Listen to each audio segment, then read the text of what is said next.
Hello everyone, आप लोगों का स्वागत है टीचिंग दर्पण पर। आप सब देख रहे थे यूथ कंपटीशन टाइम्स की बुक, जो कि आने वाले बीपीएससी टीआरई 4 के लिए बहुत ही इंपॉर्टेंट बुक है फ्रेंड।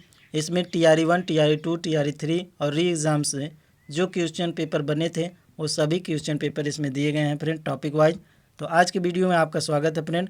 आज के वीडियो में 62 नंबर क्वेश्चन से कंप्लीट करेंगे फ्रेंड। पिछला वीडियो ना देखे हो तो देख लीजिएगा, उसमें 61 नंबर क्वेश्चन तक कंप्लीट किया गया है फ्रेंड। यूट्यूब पे सर्च कीजिएगा टीचिंग दर्पण, आपको वीडियो मिल जाएगा। तो वीडियो को लाइक शेयर सब्सक्राइब कीजिएगा चैनल को। चैनल पर नए हो तो फ्रेंड सब्सक्राइब करके रखिएगा, ताकि आपको नए नए वीडियो का नोटिफिकेशन मिलता रहे। तो चलिए फ्रेंड, इसमें 62 नंबर क्वेश्चन से कंप्लीट करते हैं। इसमें दिया गया है 62 नंबर का क्वेश्चन, भारत की सबसे लंबी सिंचाई नहर कौन सी है? यमुना नहर है, पूर्वी कोसी नहर है, इंदिरा गांधी नहर है, उपयुक्त में से एक से अधिक, उपयुक्त में से कोई नहीं। बीपीएससी टीआरई 3.0 1 to 5 एग्जाम 2024 जो कैंसिल हुआ था उसमें पूछा गया क्वेश्चन है, भारत की सबसे लंबी सिंचाई नहर कौन सी है? तो इंदिरा गांधी नहर है। भारत की सबसे लंबी सिंचाई नहर इंदिरा गांधी नहर है। इसकी लंबाई 645 किलोमीटर है। इसे सतलुज नदी पर हरिके बांध से राजस्थान के थार रेगिस्तान तक ले जाया गया है। इससे 3 राज्य पंजाब, हरियाणा और राजस्थान में सिंचाई की जाती है। अगला क्वेश्चन है फ्रेंड, निम्नलिखित में से कौन सी भारत की सबसे लंबी नहर कहलाती है? सेतु समुद्रम जल यात्रा नहर, शारदा नहर, इंदिरा गांधी नहर, उपयुक्त में से एक से अधिक, उपयुक्त में से कोई नहीं। ये पूछा गया question BPSC TRE 3.0 1 to 5 exam 20/7/2024 में। तो बहुत ही इंपॉर्टेंट क्वेश्चन है फ्रेंड, वही क्वेश्चन रिपीट हुआ है, तो इंदिरा गांधी नहर हो जाएगा। भारत में पानी का सर्वाधिक उपयोग किस प्रयोजन के लिए किया जाता है? उद्योग के लिए, घरेलू के लिए, सिंचाई के लिए, उपयुक्त में से कोई नहीं, उपयुक्त में से एक से अधिक। ये पूछा गया क्वेश्चन है फ्रेंड बीपीएससी टीआरई 3.0 6 to 8 री एग्जाम 19/7/2024 में। भारत में पानी का सर्वाधिक उपयोग किस प्रयोजन के लिए किया जाता है? तो ये सिंचाई के लिए किया जाता है।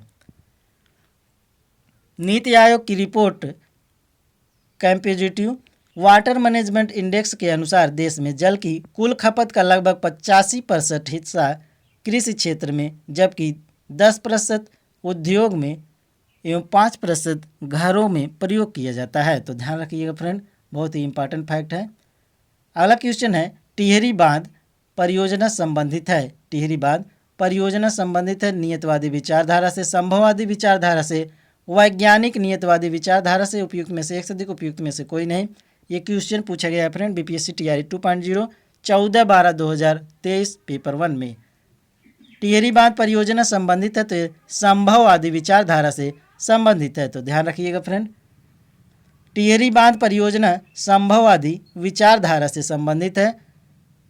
मानव भूगोल में संभववाद ऐसे संप्रदाय स्कूल के रूप में स्थापित हुआ जिनकी विचारधारा और दर्शन इस बात का समर्थन करते हैं कि औद्योगिक क्रांति के पश्चात मानव ने अपनी सृजन शक्ति से प्रकृति की गतिशील शक्तियों जैसे बहता जल, परिवाहित मिट्टी, वनस्पति एवं अस्थायी शक्तियों, धरातल, खनिज पदार्थ आदि का अपने हित में एवं तत्वों के गुणों के अनुसार उनका उपयोग करता है।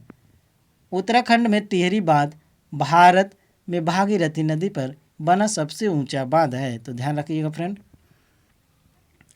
निम्नलिखित में से कौन सी पारंपरिक सिंचाई पद्धति नहीं है?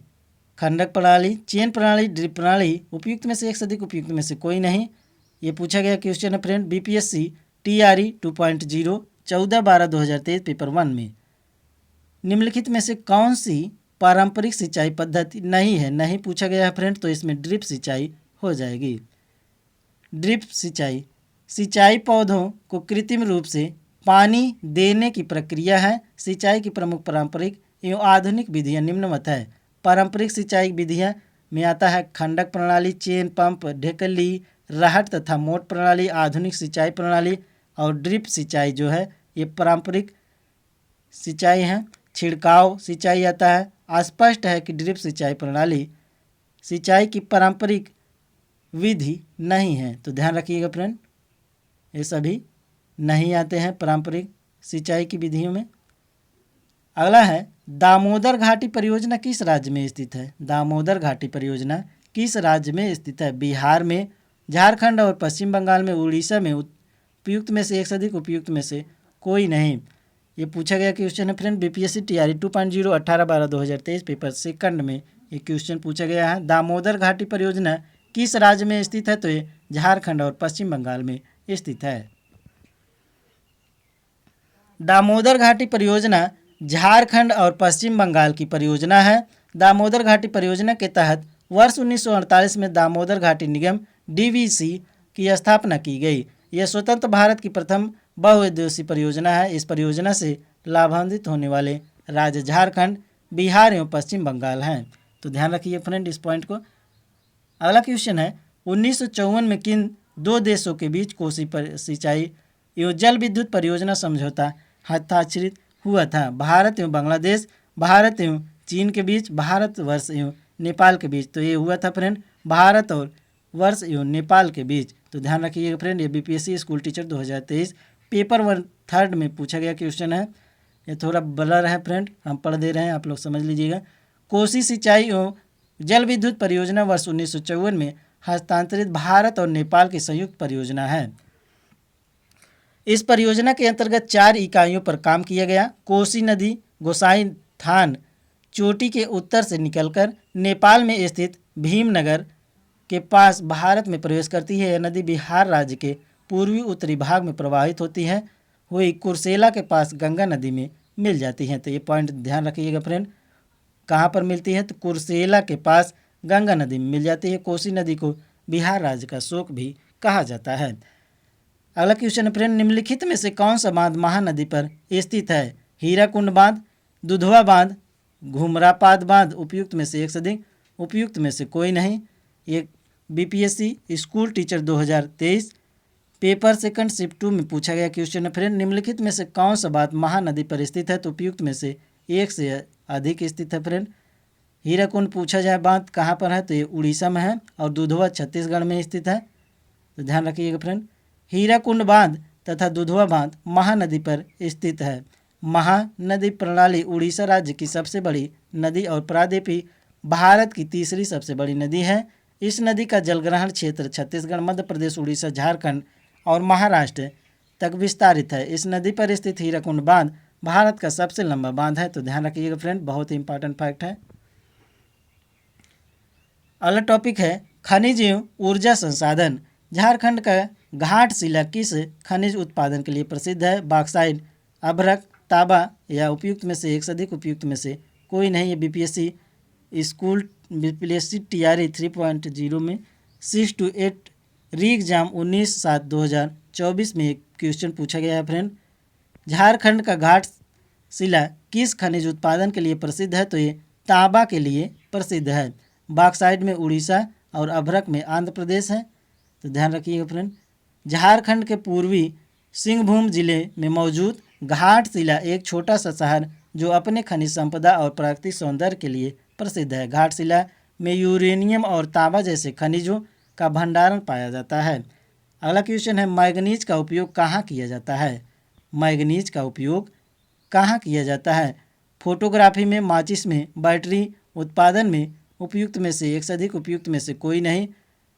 ये पूछा गया है बीपीएससी टीआरई 3.0 6 to 8 री एग्जाम 19/7/2024 में। तो ये कहीं पर नहीं किया जाता है फ्रेंड, इनमें से ध्यान रखिएगा, उपयुक्त में से कोई नहीं। मैंगनीज बहुत भंगुर धातु है, शुद्ध रूप में इसका बहुत उपयोग नहीं किया जा सकता है। इसका उपयोग मुख्य रूप से स्टील जैसी मिश्र धातुओं में किया जाता है, अतः उपयुक्त में से कोई विकल्प सही नहीं है। अगला क्वेश्चन है 72 नंबर का, भारत में ज्वारी एवं तरंग ऊर्जा उत्पादन के लिए अधिक अनुकूल परिस्थितियाँ कहाँ पाई जाती है? खंबात की खाड़ी, गंगा, कच्छ की खाड़ी, मन्नार की खाड़ी, उपयुक्त में से एक से अधिक, उपयुक्त में से कोई नहीं। ये पूछा गया है फ्रेंड बीपीएससी टीआरई 3.0 6 to 8 री एग्जाम 19/7/2024 में। भारत में जली ज्वारी जो है तरंग ऊर्जा उत्पादन के लिए अधिक अनुकूल परिस्थितियाँ कहाँ पाई जाती है? तो खंबात की खाड़ी में पाई जाती हैं। भारत सरकार के अनुमान के अनुसार देश की ज्वारी एवं तरंग ऊर्जा क्षमता 9000 मेगावाट है। इसमें गुजरात में खंबे की खाड़ी में लगभग 7000 मेगावाट, कच्छ की खाड़ी में लगभग 1200 मेगावाट एवं पश्चिमी बंगाल में सुंदरबन डेल्टा में लगभग 100 मेगावाट क्षमता शामिल है। अतः स्पष्ट है कि खंबात की खाड़ी में ज्वारीय तरंग ऊर्जा उत्पादन सबसे अनुकूल दशाएं पाई जाती हैं। अगला क्वेश्चन है फ्रेंड, निम्नलिखित में से कौन सा ऊर्जा का पारंपरिक स्रोत नहीं है? कोयला, प्राकृतिक गैस, पवन। उपयुक्त में से एक से अधिक, उपयुक्त में से कोई नहीं। ये पूछा गया friend BPSC TRE 2.07/12/2023 shift second paper third में पूछा गया क्वेश्चन है। निम्नलिखित में से कौन सा ऊर्जा का पारंपरिक स्रोत नहीं है? नहीं पूछा है फ्रेंड, तो पवन ऊर्जा हो जाएगा। ये दोनों जो हैं पवन ऊर्जा का पारंपरिक स्रोत नहीं है। ऊर्जा के दो स्रोत होते हैं, पारंपरिक स्रोत और गैर पारंपरिक स्रोत। पारंपरिक ऊर्जा स्रोत में जीवाश्म ईंधन, पेट्रोलियम, कोयला, प्राकृतिक गैस आदि आते हैं। गैर पारंपरिक ऊर्जा स्रोत में पवन ऊर्जा, बायोमास ऊर्जा और नवीकरणीय ऊर्जा संसाधन आते हैं। तो ध्यान रखिएगा फ्रेंड, बहुत ही इंपॉर्टेंट फैक्ट था। मोनोजाइट रेत में निम्नलिखित में से कौन सा खनिज पाया जाता है? खनिज तेल, यूरेनियम, थोरियम। उपयुक्त में से एक से अधिक, उपयुक्त में से कोई नहीं। ये पूछा गया क्वेश्चन है friend BPSC TRE 2.0/18/12/2023 paper second में। मोनोजाइट रेत में निम्नलिखित में से कौन सा खनिज पाया जाता है? तो थोरियम पाया जाता है। मोनोजाइट रेत में थोरियम खनिज पाया जाता है।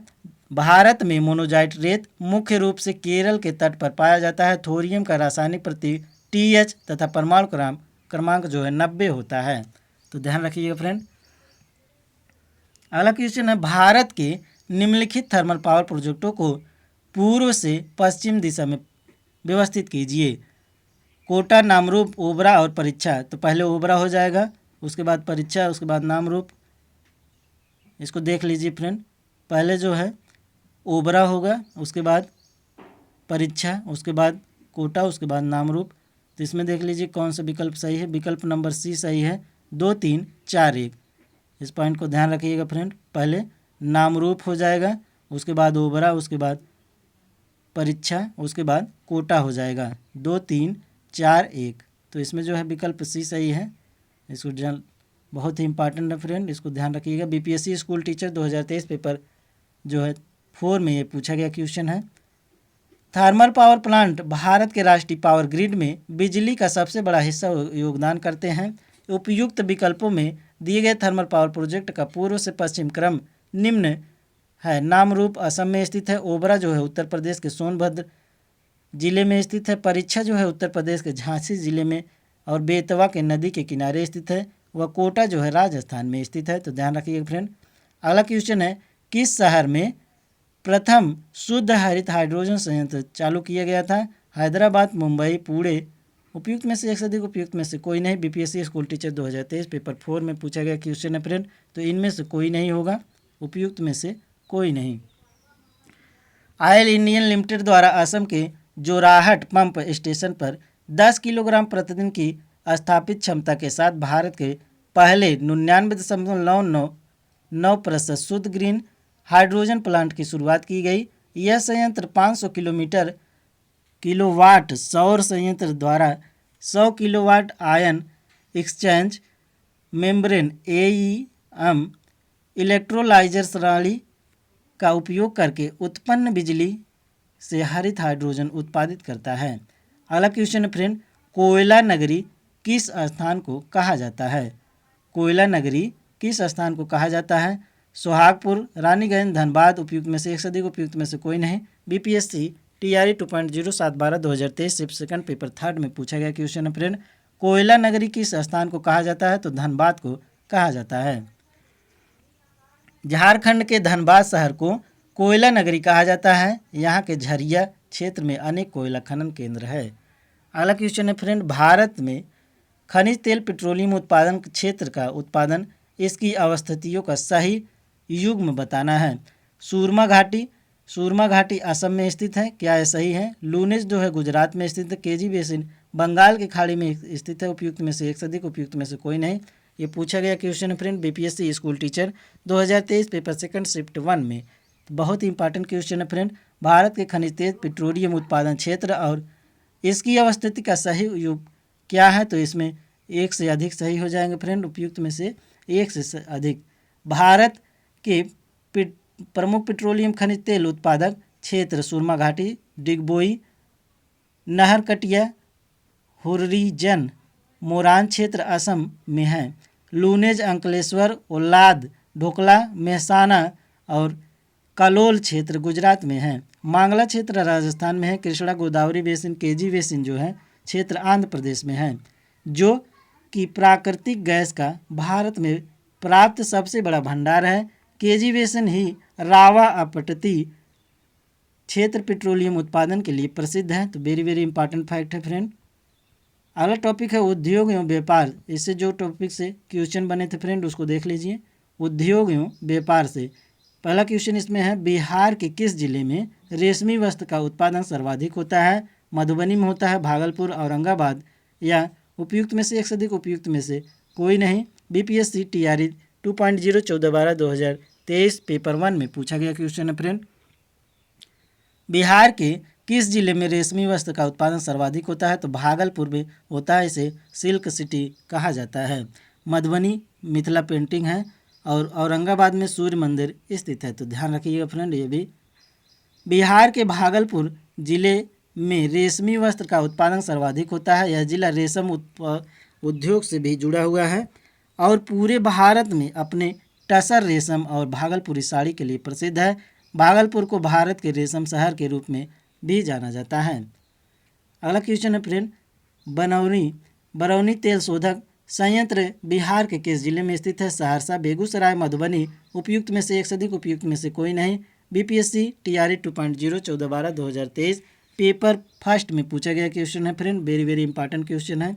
बरौनी तेल शोधक संयंत्र बिहार के किस जिले में स्थित है? तो बेगूसराय में स्थित है। कब स्थापित किया गया था?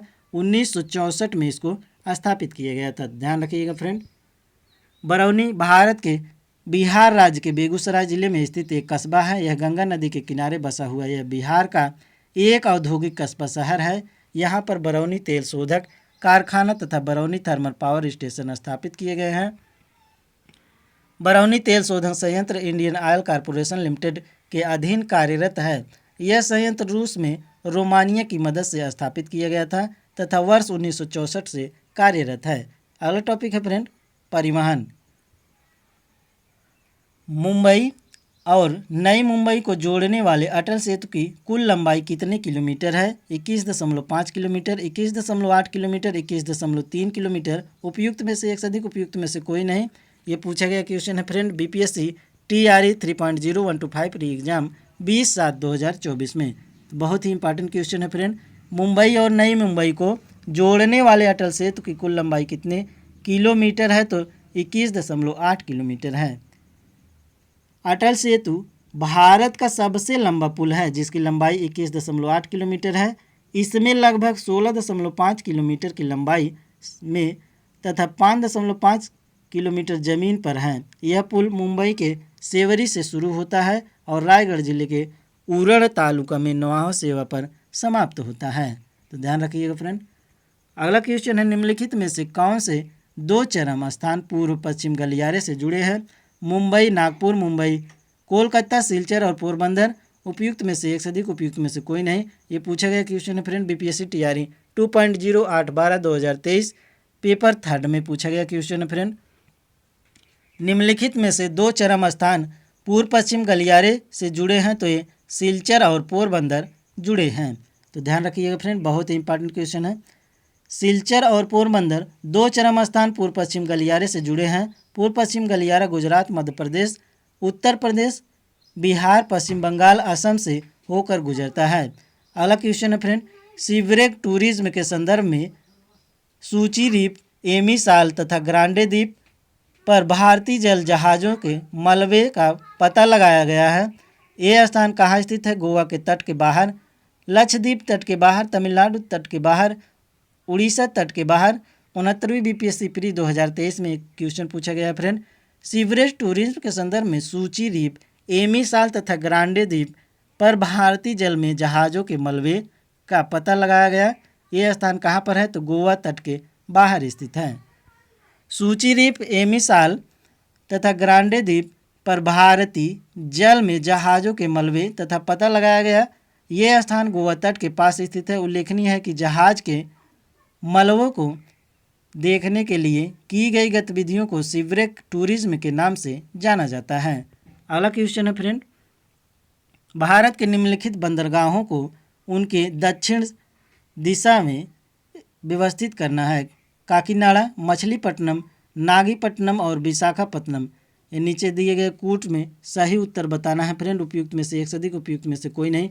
ये पूछा गया क्वेश्चन है friend, BPSC school teacher 2023 paper 3 में ये क्वेश्चन पूछा गया है। तो इसमें जो है बताना है फ्रेंड, भारत के निम्नलिखित बंदरगाहों को उत्तर से दक्षिण के क्रम में बताना है फ्रेंड।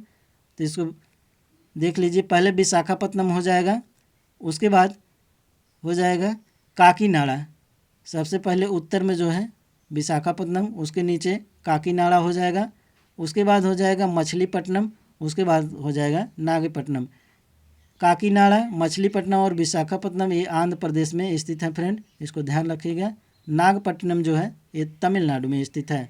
प्रश्नगत विकल्पों में से दिए गए विकल्प भारत के प्रमुख बंदरगाहों में उत्तर दक्षिण के क्रम में इस प्रकार हैं। विशाखापट्टनम आंध्र प्रदेश, काकीनाडा आंध्र प्रदेश में, मछलीपट्टनम आंध्र प्रदेश में, लेकिन नागपट्टनम जो है तमिलनाडु में स्थित है, इसलिए सबसे दक्षिण में स्थित है। अगला टॉपिक है फ्रेंड, कृषि एवं पशुपालन। इससे जो क्वेश्चन बने थे देख लीजिए फ्रेंड।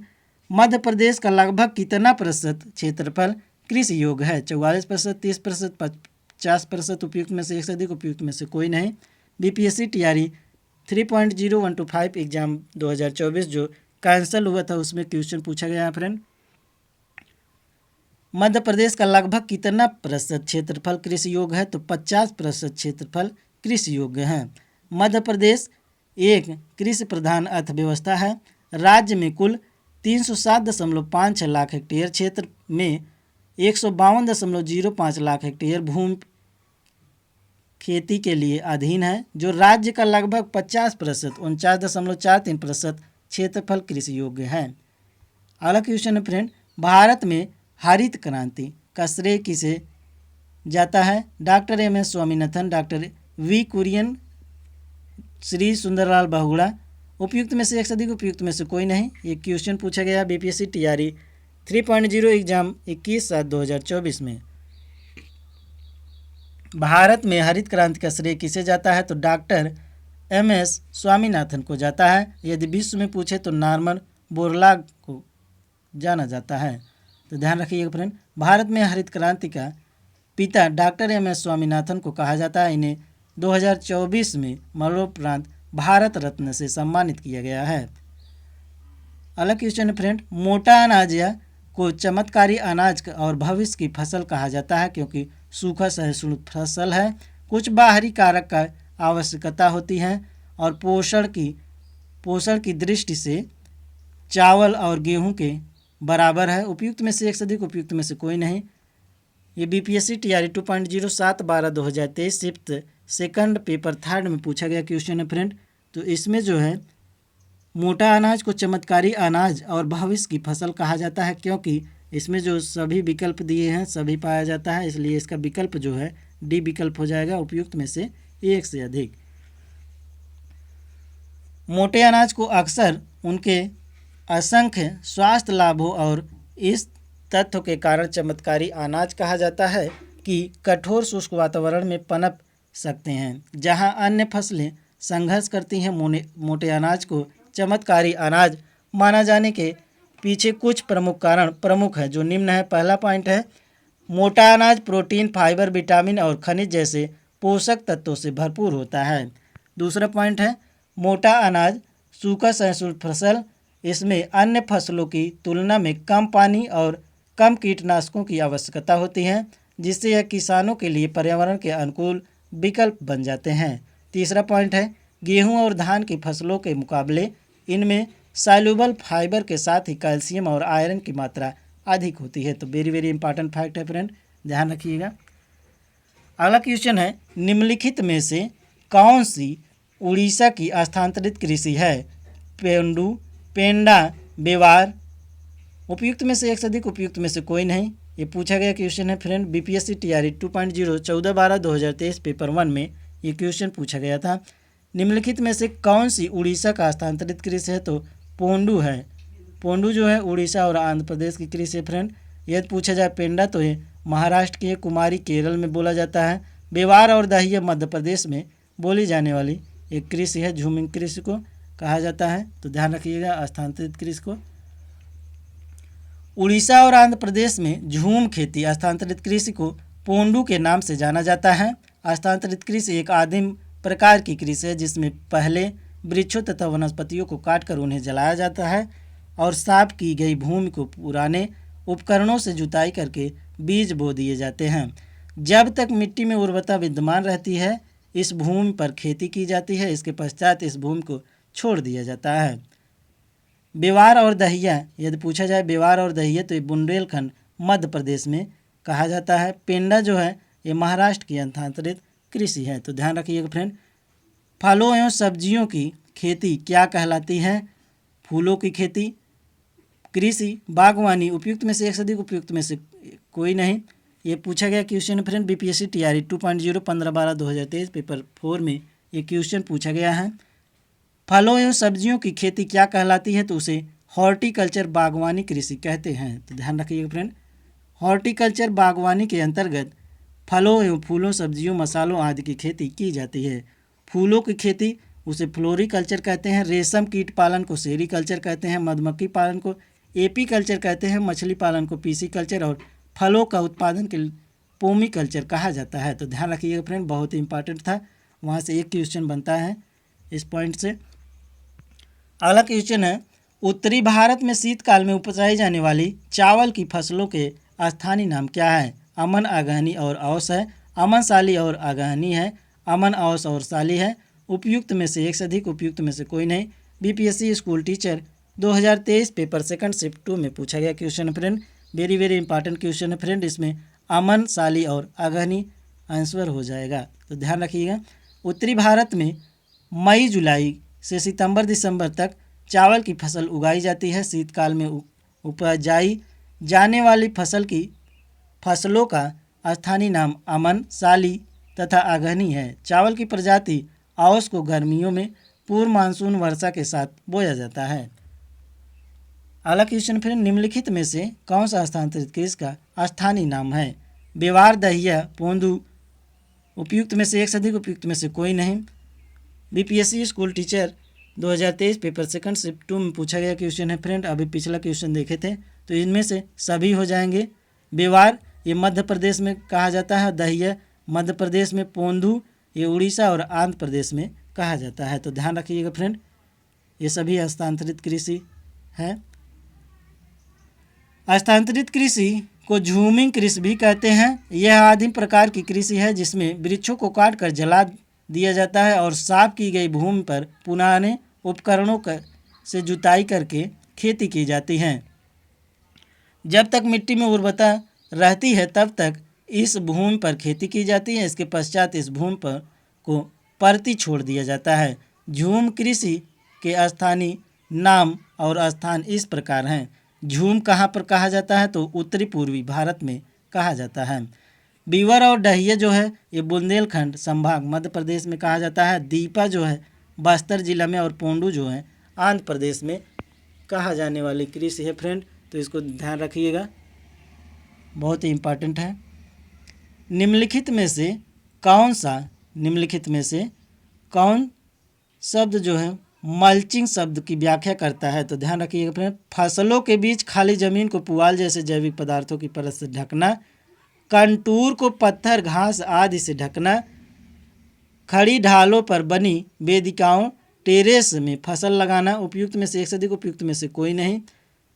ये पूछा गया क्वेश्चन है friend BPSC school teacher 2023 paper second shift 1 में ये क्वेश्चन पूछा गया था। निम्नलिखित में से कौन सा मल्चिंग शब्द की व्याख्या करता है? तो ये फसलों के बीच खाली जमीन को पुआल जैविक पदार्थ की परत से ढकना ये है फ्रेंड, तो बहुत ही इंपॉर्टेंट है।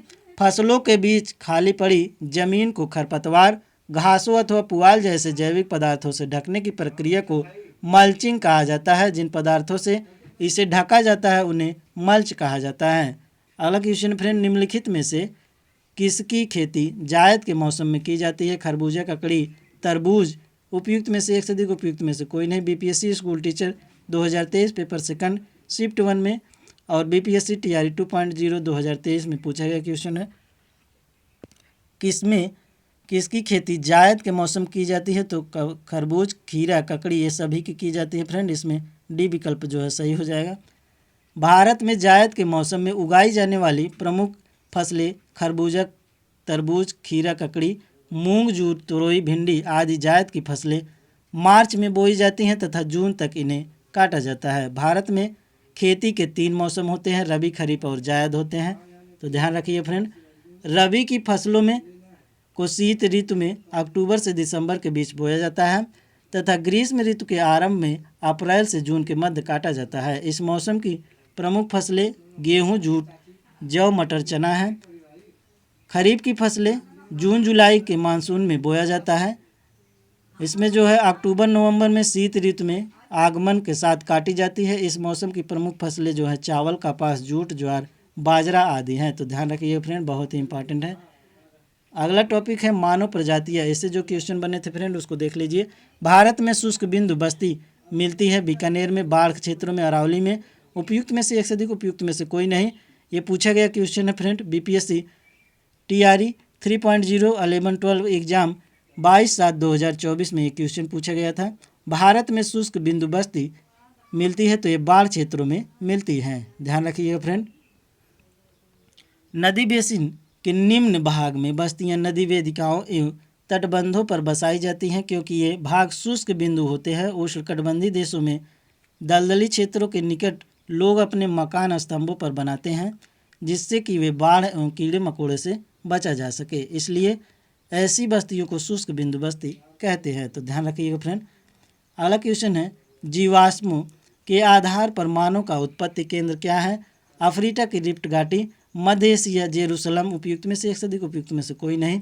बीपीएससी टीआरई 2.0 14/12/2023 पेपर 1 में पूछा गया क्वेश्चन है फ्रेंड, बहुत ही इंपॉर्टेंट क्वेश्चन है, बार बार ये रिपीट होता है। जीवाश्म के आधार पर मानव का उत्पत्ति केंद्र है तो ये अफ्रीका की रिफ्ट घाटी है। तो ध्यान रखिएगा फ्रेंड, जीवाश्मों के आधार पर मानव का उत्पत्ति केंद्र अफ्रीका महाद्वीप। अफ्रीका महाद्वीप के मानव प्रजाति की उत्पत्ति मध्य प्लीस्टोसीन युग के अंत में अनुमानित की गई है, जो कि हार्टो प्रथम एवं द्वितीय एवं ओमोकिबिस प्रथम तथा लेवेंटाइन जैसे जीवाश्मों के अध्ययन पर आधारित है, जिसे अफ्रीका महाद्वीप में स्कूल और फ्रेजेन नामक स्थानों पर प्राप्त किया जाता है। तो ध्यान रखिएगा फ्रेंड।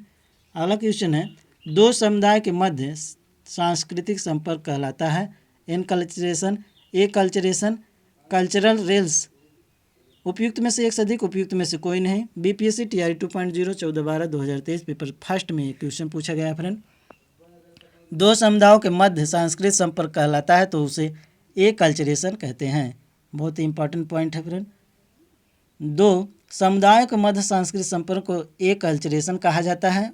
इसे उस सामाजिक, मनोवैज्ञानिक और सांस्कृतिक बदलाव के रूप में संदर्भित किया जाता है जिससे एक समाज या संगठन से संबंधित कोई व्यक्ति या समुदाय किसी अलग समुदाय संगठन के तौर तरीके व मान्यताएं समझकर उसके भाग बनाता है। ऐसा प्रवास के रूप में अधिकतर होता है जब कोई व्यक्ति या समुदाय देश को छोड़कर किसी अन्य देश में जाकर बसता है और वहाँ के दूसरे लोग यहाँ समुदाय के बीच पारस्परिक मेलजोल बढ़ाता है। अलग क्वेश्चन है फ्रेंड, किसी समुदाय को अनुसूचित जनजाति के रूप में घोषित करने के लिए आवश्यक विशिष्टताएं हैं। आदिम लक्षणों के संकेत, विशिष्ट संस्कृति, बड़े पैमाने पर समुदाय के साथ संपर्क, पिछड़ापन व भौगोलिक अलगाव। तो इनमें से सभी हैं फ्रेंड, इसमें हो जाएगा डी विकल्प, उपयुक्त में से एक से अधिक। 69वीं बीपीएससी प्री 2023 में क्वेश्चन पूछा गया है किसी समुदाय को अनुसूचित जनजाति के रूप में घोषित करने के लिए आवश्यक विशेषताओं के रूप में आदिम लक्षण, अलग संस्कृति, भौगोलिक अलगाव तथा बड़ी आबादी के साथ बातचीत में शर्म जैसे लक्षण देखने को मिलते हैं। ऐसे समुदाय सामान्यतः पहाड़ी व जंगली क्षेत्रों में निवास करते हैं। उल्लेखनीय है कि अनुसूचित जनजाति की घोषणा करने की शक्ति राष्ट्रपति को प्राप्त है। आगे है टॉपिक फ्रेंड विविध से, मिसलेनियस से जो क्वेश्चन बने थे उसको देख लीजिए। भारत का स्थलाकृति मानचित्र किस संगठन द्वारा बनाया जाता है? भारतीय भूवैज्ञानिक सर्वेक्षण द्वारा, भारतीय सर्वेक्षण द्वारा, भारतीय प्राणी सर्वेक्षण द्वारा या उपयुक्त में से एक से अधिक, उपयुक्त में से कोई नहीं। एक क्वेश्चन पूछा गया फ्रेंड बीपीएससी टीआरई 2.08/12/2023 पेपर 3 में ये क्वेश्चन पूछा गया है। भारत का स्थलाकृत मानचित्र किस संगठन द्वारा बनाया जाता है? तो ये बनाया जाता है friend the survey of India द्वारा, अर्थात भारतीय सर्वेक्षण द्वारा बनाया जाता है। तो ध्यान रखिएगा फ्रेंड। भारत का स्थलाकृत मानचित्र भारतीय सर्वेक्षण विभाग द्वारा बनाया जाता है। यह विज्ञान और प्रौद्योगिकी विभाग के अंतर्गत राष्ट्रीय सर्वेक्षण और मानचित्र संगठन, इसकी स्थापना वर्ष जो है 1767 में की गई थी। तो ध्यान रखिएगा फ्रेंड, बहुत ही इंपॉर्टेंट क्वेश्चन है। अगला क्वेश्चन है सूची 1 को सूची 2 से मिलान करना है फ्रेंड। इसमें दिया गया है 4 कंकर, कयाल और मांड। इधर दिया गया है पंजाब का मैदान, डेल्टा और बांगर तटीय मैदान। 4 जो है ये डेल्टा से संबंधित है, कांकर जो है ये संबंधित किससे है फ्रेंड, और कयाल किससे है, मांड किससे है? तो कयाल जो है ये तटीय मैदान से संबंधित है। इसको देख लीजिए फ्रेंड, बहुत ही इम्पॉर्टेंट है ये पूछा गया है बीपीएससी स्कूल टीचर 2023 पेपर 3 में ये पूछा गया क्वेश्चन है। इसमें जो है 4 जो है ये डेल्टा संबंधित है, कांकर जो है बांगर से संबंधित है, कयाल जो है ये तटीय मैदान से, और मांड जो है ये पंजाब के मैदान से संबंधित है फ्रेंड। तो बहुत ही इंपॉर्टेंट है। इसमें हो जाएगा 4 3 2 3 4 और 1, 2 3 4 1 किस विकल्प में है फ्रेंड? 2 3 4 1 जो कि बी विकल्प जो है सही है फ्रेंड। तो ध्यान रखिएगा 4 जो है डेल्टा से संबंधित है, और कांकर जो है बांगर से, कयाल जो है तटीय मैदान से संबंधित है, और मांड जो है पंजाब के मैदान से संबंधित है। अगला फिर दिया गया है फ्रेंड सूची 1 को सूची 2 से मिलान करना है। तो देख लीजिए, कुछ प्रांतों के संसाधनों की उपलब्धता दिया गया है एक तरफ, और दूसरी तरफ संबंधित प्रांतों के नाम दिए गए हैं। खनिज संसाधनों की कमी, संपन्नता प्रस्तुत औद्योगिकरण की कमी कहाँ पर होती है उसको बताना है फ्रेंड। जल संसाधनों की संपन्नता परंतु आधारभूत संरचना के विकास की कमी, ये कहाँ पर होती है फ्रेंड? सौर और वायु ऊर्जा की संपन्नता परंतु जल संसाधनों की कमी, ये कहाँ पर होती है फ्रेंड? अगला पॉइंट दिया गया है खनिज संसाधनों की संपन्नता परंतु परिवहन एवं संचार साधनों की कमी, ये कहाँ पर होती है फ्रेंड, इसको बताना है। तो इसमें देख लीजिए फ्रेंड, खनिज संसाधनों की कमी, संपन्नता परंतु औद्योगिकरण, ये कहाँ पर स्थित है? तो ये कहाँ पर? झारखंड में पाया जाता है। जल संसाधनों की संपन्नता परंतु आधारभूत संरचना विकास की कमी, ये अरुणाचल प्रदेश में है। और सौर और वायु ऊर्जा की संपन्नता परंतु जल संसाधनों की कमी, ये राजस्थान में है। वहाँ पर फ्रेंड सौर ऊर्जा तो है लेकिन संसाधनों की और पानी की जो है कमी है। खनिज संसाधनों की संपन्नता परंतु परिवहन और संचार के साधनों की कमी, वो लद्दाख में स्थित है। लद्दाख में जो है पाया जाता है फ्रेंड। तो ध्यान रखिएगा, इसमें जो है 1 2 3 4 विकल्प जो है सही हो जाएगा। इसमें बी विकल्प जो है सही है फ्रेंड, 1 2 3 4। तो ध्यान रखिएगा फ्रेंड, ये पूछा गया है BPSC school teacher 2023 paper 2 shift 2 में पूछा गया क्वेश्चन है फ्रेंड, वही यहाँ पर दिया गया है दोबारा। अगला क्वेश्चन दिया है अरब सागर और बंगाल की खाड़ी के अपवाह तंत्र के बीच जल विभाजक है दिल्ली रिज, मालवा पठार और बुंदेलखंड। दिल्ली रिज, अरावली पर्वत श्रेणी, सह्याद्री और अमरकंटक की पहाड़ियाँ। दिल्ली रिज, मालवा पठार और छोटा नागपुर का पठार। उपयुक्त में से एक से अधिक, उपयुक्त में से कोई नहीं। ये पूछा गया question friend BPSC school teacher 2023 paper 2 shift 2 में पूछा गया क्वेश्चन है फ्रेंड। अरब सागर और बंगाल की खाड़ी के अपवाह तंत्र के बीच जल विभाजक है। तो ये दिल्ली रिज, अरावली पर्वत श्रेणी, सह्याद्री और अमरकंटक की पहाड़ियाँ हैं। तो ध्यान रखिएगा friend, very very important question है। अरब सागर और बंगाल की खाड़ी के अपवाह तंत्र के बीच जल विभाजक के रूप में दिल्ली रिज, अरावली पर्वत श्रेणी और सह्याद्री अमरकंटक की पहाड़ियाँ मौजूद है, अतः विकल्प बी सही उत्तर है फ्रेंड। तो आपका जो है ये कंप्लीट होता है फ्रेंड, जो भी क्वेश्चन इसमें पूछे गए थे भूगोल से वो कंप्लीट होता है। तो वीडियो को लाइक न किए हो फ्रेंड तो कर दीजिएगा, चैनल पर नए हो सब्सक्राइब कर लीजिएगा फ्रेंड। अब जो है कुछ क्वेश्चन है जिसको आपको कमेंट बॉक्स में इसका आंसर बताना है फ्रेंड, कमेंट करके। पहला क्वेश्चन इसमें दिया गया है भारत देश की अधिकतम अंतर्राष्ट्रीय सीमा कहाँ पर है, किसके साथ है, उसको किलोमीटर में बताना है और किसको साथ है उसका नाम भी लिखना है। अगला है भारत का सबसे शुष्क स्थान कहाँ पर है, उसको बताना है फ्रेंड कमेंट बॉक्स में। कुमाऊं हिमालय किन दो नदियों के बीच स्थित है, नेपाल हिमालय किन दो नदियों के बीच स्थित है, असम हिमालय किन दो नदियों के बीच स्थित है और पंजाब हिमालय किन दो नदियों के बीच स्थित है, इसको कमेंट बॉक्स में कमेंट करके बताना है फ्रेंड। अगला क्वेश्चन है कारगिल किस नदी के किनारे स्थित है, इसको बताना है। गंडक नदी का दूसरा नाम क्या है, इसको कमेंट बॉक्स में कमेंट करके बताना है।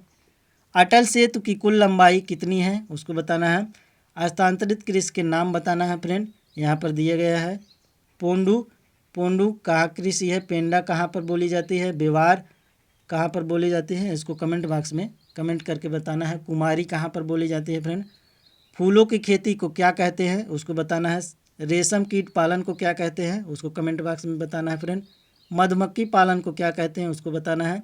मछली पालन को क्या कहते हैं, उसको बताना है फ्रेंड। फलों के उत्पादन को क्या कहते हैं, उसको कमेंट बॉक्स में बताना है फ्रेंड। फूलों की घाटी कहाँ स्थित है फ्रेंड, उसको कमेंट बॉक्स में बताना है आप लोगों को। तो बताइएगा, हम कमेंट देखेंगे फ्रेंड। तो वीडियो को लाइक शेयर सब्सक्राइब कीजिएगा टीचिंग दर्पण को, और चैनल पर नए हो फ्रेंड सब्सक्राइब करके रखिएगा ताकि आपको नए नए वीडियो का नोटिफिकेशन मिलता रहे। सभी सब्जेक्ट का जो है इसी चैनल पर कराया जाएगा फ्रेंड। आपका जो प्रीवियस ईयर क्वेश्चन है सभी सब्जेक्ट का उसको कराया जाएगा, कंप्लीट कराया जाएगा। इसका जो PDF जो है प्राप्त करने के लिए टेलीग्राम टीचिंग दर्पण को ज्वाइन कर लीजिएगा फ्रेंड। तो चलिए फ्रेंड मिलते हैं नेक्स्ट वीडियो में, तब तक के लिए धन्यवाद।